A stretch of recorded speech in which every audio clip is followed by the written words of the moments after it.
É um grande prazer estar aqui mais uma vez, abrindo esse evento.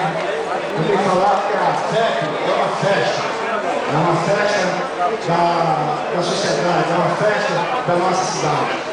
E um grande prazer, estou aqui hoje mais essa noite, uma noite festiva, de estar abrindo essa FEP para a comunidade.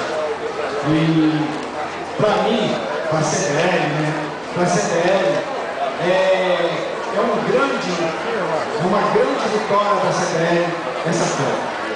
E para o lojista, nós representando o lojista, eu acho que essa é uma grandeza muito grande quando se consegue ter duas edições do ano da FEP.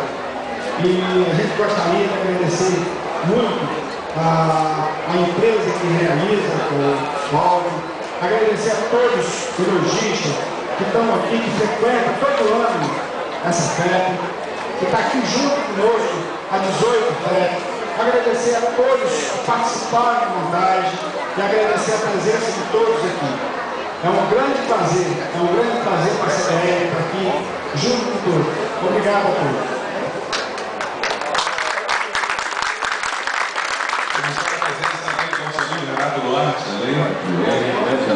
Um abraço.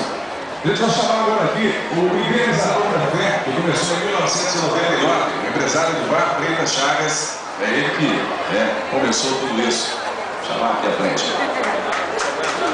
Boa noite. Boa noite, estou ficando velho, né? Mas é um prazer enorme. Há 11 anos passados, em maio, nós já temos 11 anos, e eu, mais um grupo de companheiros lojistas, era presidente da CDL, o companheiro Marcelo Média, e idealizamos essa feira.